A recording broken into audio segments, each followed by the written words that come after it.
주신 말씀입니다. 구약성경 319쪽, 제가 가진 성경은 구약성경 319쪽입니다.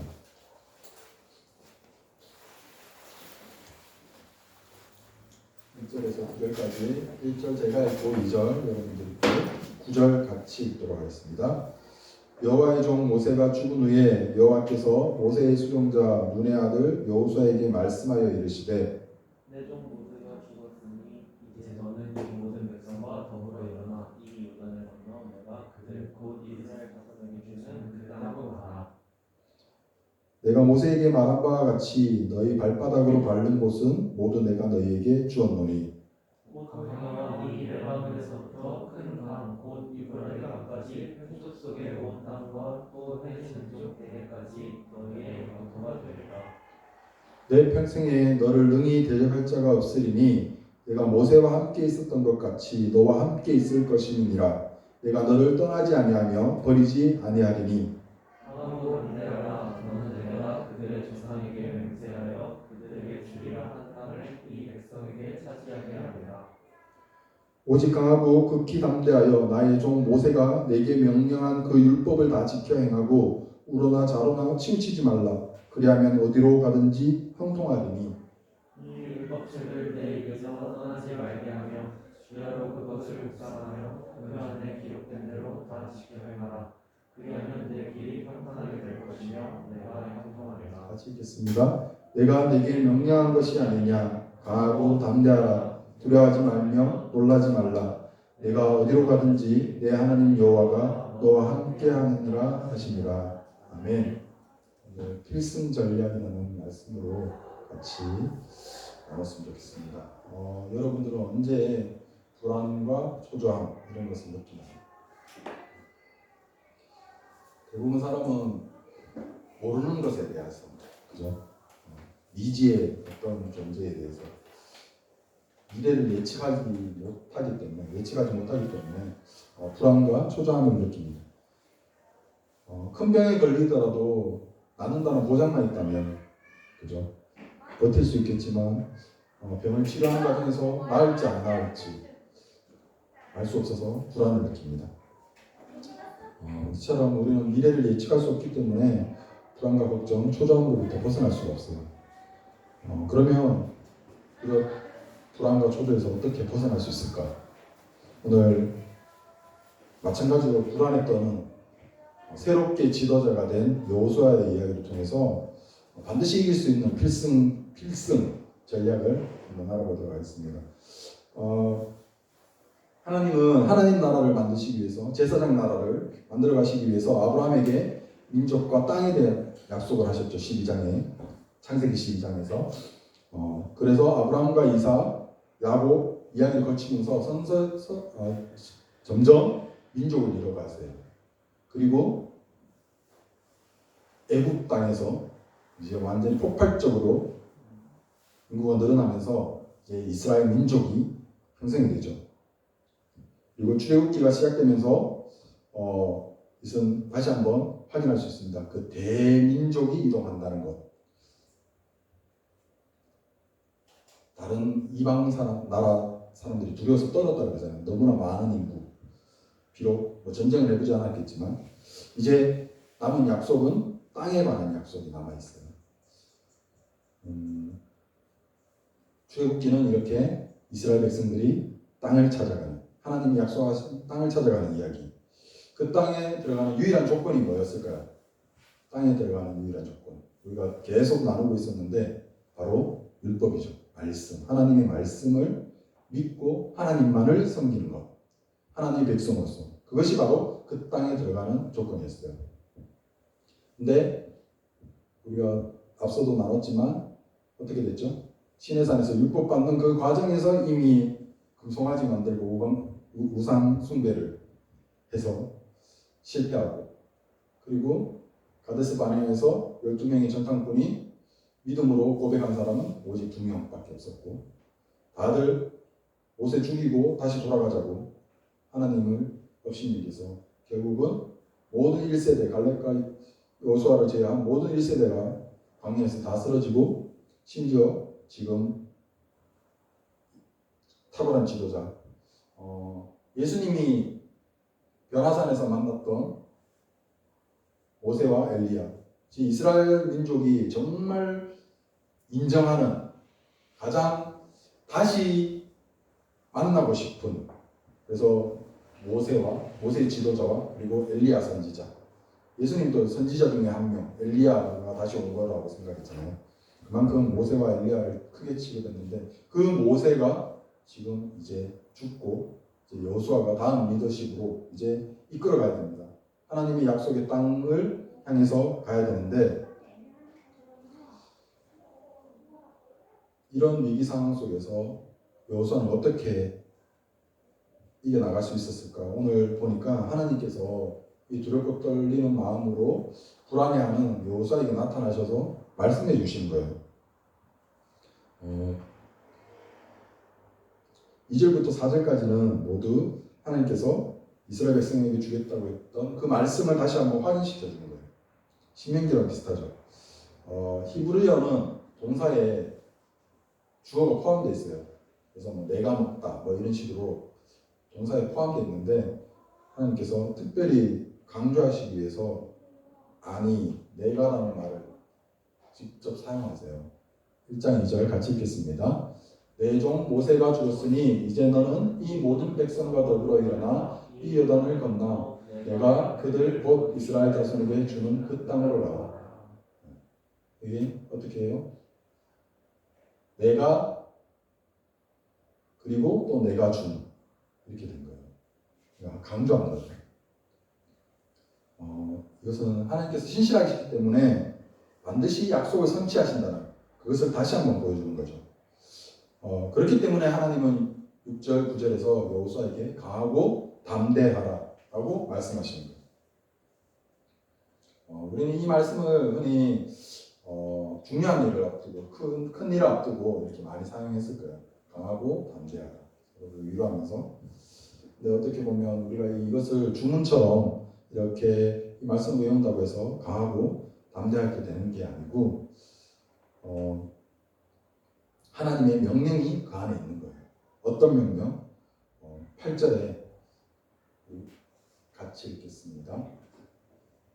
시작. 이 율법책을 내 입에서 떠나지 말게 하며 주야로 그것을 묵상하여 그 안에 기록된 대로 다 지켜야 행하라. 그리하면 내 길이 평탄하게 될 것이며 내가 형통하리라. 하나님이 너는 강하고 담대하라. 그 명령을 하시고 그리고 이어서 하는 명령이 이 율법책을 내 입에서 떠나지 말게 하며 주야로 그것을 묵상하여 그 안에 기록된 대로 다 지켜야 행하라. 이렇게 행했을 때 하나님께서 반드시 그 약속대로 이행하실 것이다. 그리고 그 땅은 이미 주었다고 말씀하셔요. 주었다고. 하나님의 약속을 신뢰하는 방식으로 살아가라는 거예요. 하나님을 나의 하나님으로 인정하고 그 말씀대로 살아가는 거예요.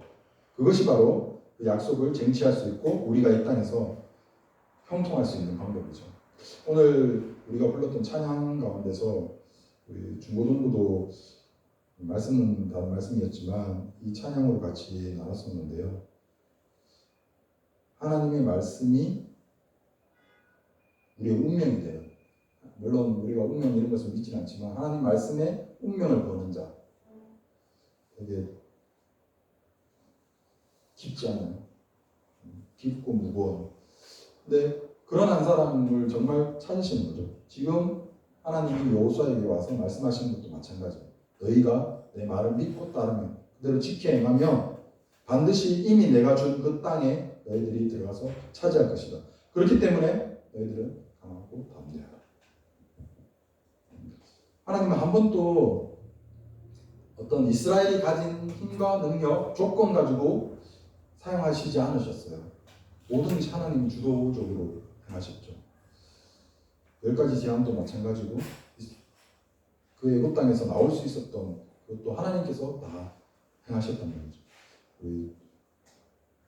그리고 홍해를 앞두고 병거들이 막 쫓아올 때 그때 모세가 이스라엘 백성을 향해서 했던 말입니다. 14장 13절 14절 같이 읽겠습니다. 모세가 백성에게 이르되 너희는 두려워하지 말고 가만히 서서 여호와께서 오늘 너희를 위하여 행하시는 구원을 보라. 너희가 오늘 본 애굽 사람을 영원히 다시 보지 아니하리라. 여호와께서 너희를 위하여 싸우시리니 너희는 가만히 있을지니라. 아멘. 이스라엘 백성이 추수할 때 광야에서는 불기둥으로, 낮에는 햇빛을 가르는 구름 기둥으로 매일매일 만나와 매출하기.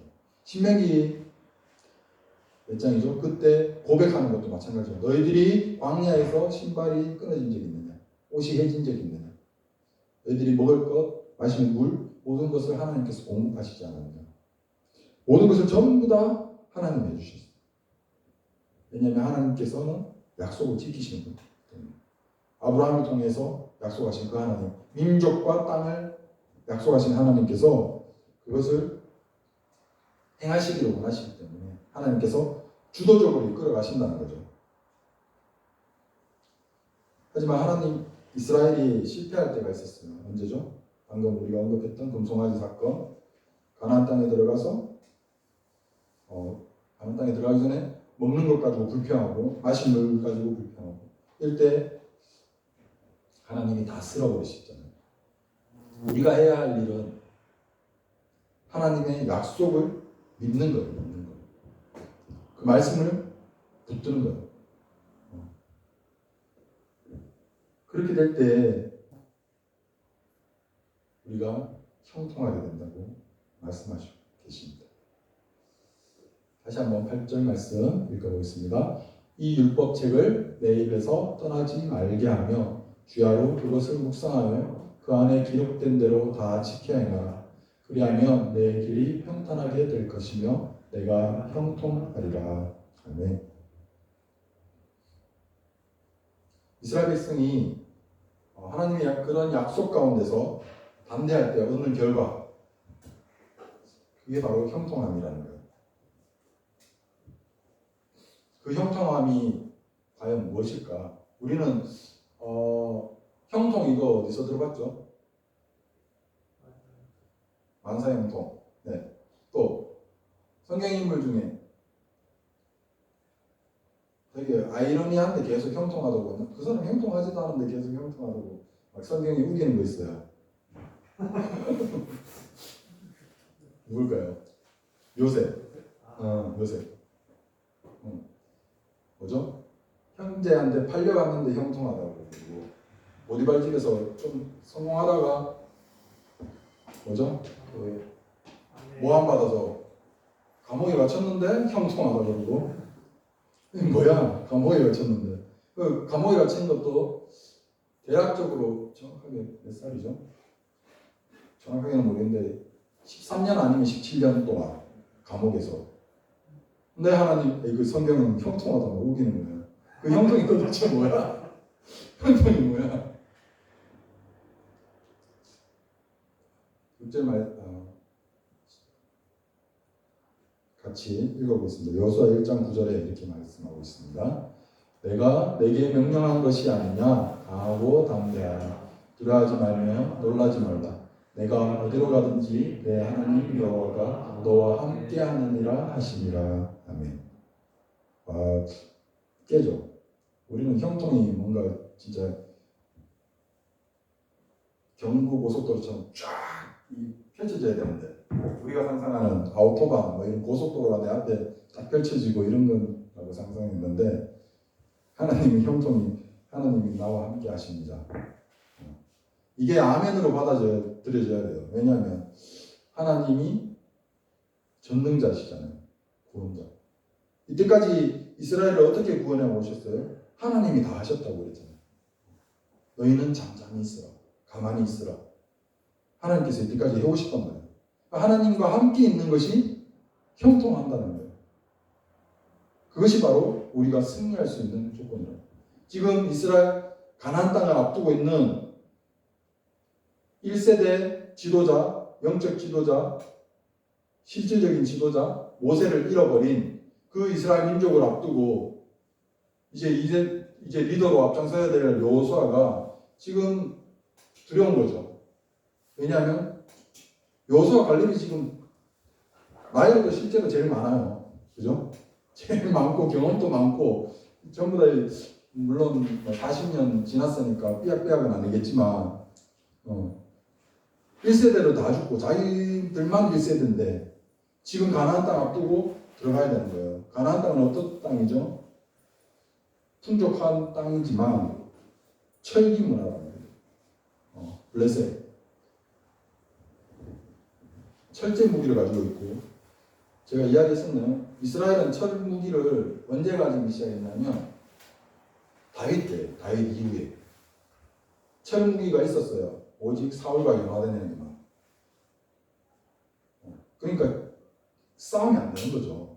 근데 어떻게 하세요? 하나님이 이때까지 다 하신 거예요. 전쟁은 하나님께 속한 것이니. 아말렉과의 전쟁에서도 어떻게 됐어요? 그냥 하나님 말하고 이렇게 한 거예요. 사실 이게 말이 됩니까? 그때 전쟁하러 나갔던 사람이 여호수아잖아요. 모세는 손을 들고 있고 아론과 훌이 옆에서 손 받쳐 들고 있는 이 상황에서 뭐 지팡이나 이런 거 들고 전쟁하러 나갔던 여호수아인데 지금 그것보다 더 이제 많은 가나안 그 많은 민족들과 앞에 앞두고 있는 그 상황에서 하나님이 하시는 말씀은 강하고 담대하다. 너희가 그 땅을 차지할 것이다. 이미 내가 주었다. 너희들이 할 것은 나의 백성으로서 내 입에서 떠나지 이 율법책을 내 입에서 떠나지 말게 할 것이며 그것을 묵상하고 그 안에 기록된 대로 다 지켜 행하라. 와, 진짜 이게 필승 전략이 맞나요? 하나님은 그렇게 역사하신다. 이것을 우리가 반드시 기억했으면 좋겠습니다. 왜냐하면 하나님의 백성이 살아가는 방법이에요. 그것이 하나님이 공급하시는 방법이고 하나님이 선물로 주셨잖아요. 선물을 주셨다는 것은 상과 선물은 좀 다르죠. 비슷한 내용은 의미지만 상은 뭐예요? 잘했기 때문에 주는 거예요. 그러면 그 의의가 어디에 있어요? 자기가 있단 말이에요. 내가 100점을 맞았든 한 번도 안 빠지고 출석을 했든 그죠? 우수한 성적을 냈든 하지만 선물은 내가 한 것 없이 주는 게 선물이란 말이죠. 그러면 그때는 선물 준 사람에게 그 의의가 있어요. 그리고 감사하는 거죠. 우리가 어느 순간 선물로 받은 것들, 이 땅도 민족도 하나님께서 복을 주신다는 것은 하나님께서 선물로 주신 것인데 어느 순간 우리가 그것을 누리다 보면 이게 상이 되어버리는 거예요. 내가 했기 때문에. 계속 나를 생각하면 결국은 이 내가 누리는 것들이 하나님이 주신 선물이 상이 되어버려요. 이게 정말 위험한 거예요. 이게 그리스도인들이 최고로 어려워하는 문제. 솔직히 헌금 이런 설교도 어렵잖아요. 11조도 마찬가지고. 근데 그것이 어디에서 왔느냐? 이게 우리 가운데 명확하게 자리 잡힌다면 선물이기 때문에 드릴 수 있는 거예요. 그 의의가 하나님께 있기 때문에 우린 받은 거죠. 내가 있잖아요. 이렇게 할 수도 있지만 궁극적으로 공급하시는 분은 하나님이시라는 그 고백이 드려진다면 우리 가운데 우리의 의의가 더 이상 우리를 좌지우지할 수 없는 것. 그리고 또 마지막으로 여러분들에게 도전을 드리기 원하는 것은 이런 이스라엘 백성도 계속적으로 실패했어요. 그죠? 근데 하나님은 그 가운데서 계속적으로 역사를 이뤄가세요. 그게 정말 중요한 거예요. 우리가 지금 가는 그 길에서 이게 하나님이 주신 뜻인 것 같고 내가 품은 비전인 것 같아서 계속 가다가 실패해요. 거꾸러져요. 근데 하나님은 거기서 다른 길을 예비하실 수도 있어요. 예전에 이거 보고 되게 감동받아서 같이 좀 나눴으면 좋겠습니다.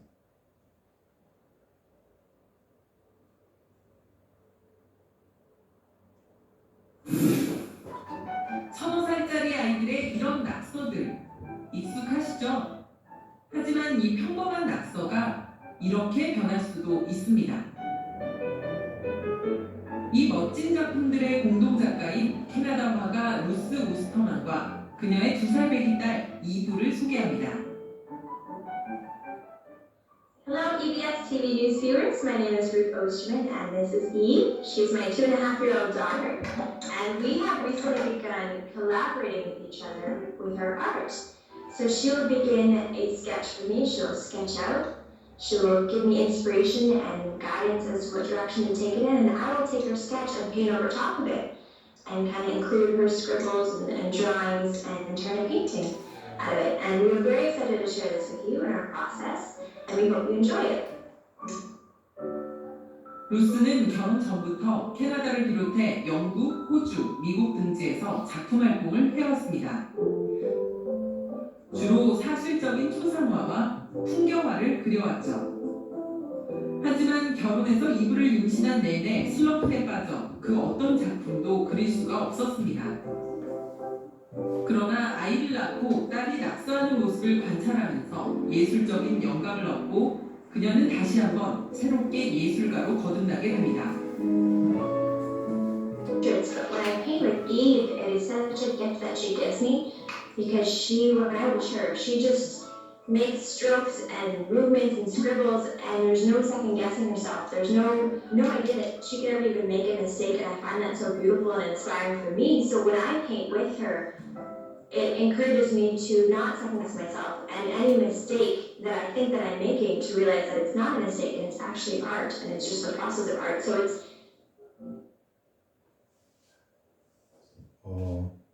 저 뉴스를 보고 들었던 생각은 우리가 흔히 한 사람 한 사람 이 세상에 나와 같은 사람은 없고 전부 하나님의 창조물이다. 물론 난 진짜 못생겼는데 이게 하나님 잠깐 좋으셨나 뭐 이런 생각할 수도 있지만 예술 작품이란 말이죠. 우리가 하는 지금 우리가 형통하고 이길 수 있는 방법 하나님이 우리와 함께 하시는 것. 그 함께 하시기 위해서 우리가 계속 말씀을 우리가 묵상하고 그 말씀을 지키기 위해서 애쓰는 것. 그 가운데 우리가 서로 실패하더라도 우리가 했던 그 모든 것들에 하나님께서 덧칠하시고 그 가운데 하나님이 그것을 예술 작품으로 만들어 주시는 거예요. 우리의 실수조차도 그 가운데 우리가 하나님이 함께 하신다는 거예요. 서로 하나님이 내가 하나님 없어 그리고 깨져 있는 시간조차도 하나님께서 그 시간들을 다 쓰시는 거예요. 우리의 낙서를 하나님께서 예술로, 왜냐하면 우리 자체가 예술이기 때문에 하나님이 빚으신 그런 하나님이 여러분들을 향해서 정말 놀라운 계획을 분명히 품고 계실 것입니다. 그런데 여러분들이 정말 이 땅에서 정말 무엇이 중요한지 무엇이 중요한 줄 안다면 하나님과 함께함을 사모하고 하나님의 말씀을 더욱더 지키기를 애쓴다면 여러분들이 어떠한 길을 가든지 그 가운데 하나님 함께 하시고 형통한 길로 인도하실 것입니다. 그것이 감옥일 수 있어요. 와, 놀랍죠? 모함의 자리일 수도 있어요. 근데 형통한 길이에요. 그게 아멘으로 받아지기를 바랍니다. 저도 아직 안 돼요. 누가 그걸 원하겠어? 17년을 감옥에서 살아야 되는데. 근데 그 가운데 형통함이 있다. 우리에게 도전이 되기를 원합니다. 그래서 정말 오늘 제목처럼 필승, 이 땅을 살아가면서 어떠한 우리의 무지함과 불확실성 때문에 두렵고 떨리는 마음 누구나 다 가지고 있죠. 하나님 도대체 내게 무슨 뜻과 어떤 비전을 가지고 계십니까? 좀 밝히 보여주셨으면 좋겠습니다 라고 하는데 하나님이 바로바로 안 보여주실 때도 있지만 그래도 우리가 담대하게 나아갈 수 있는 것은 하나님의 말씀을 붙들고 묵상하고 그것을 지켜 행하고자 하는 그 노력 가운데 하나님 반드시 승리의 길로 함께 하심으로 우리 가운데 역사하시고 하나님께서 이루어가실 것입니다. 같이 결단 찬양했으면 좋겠습니다. 말씀 앞에서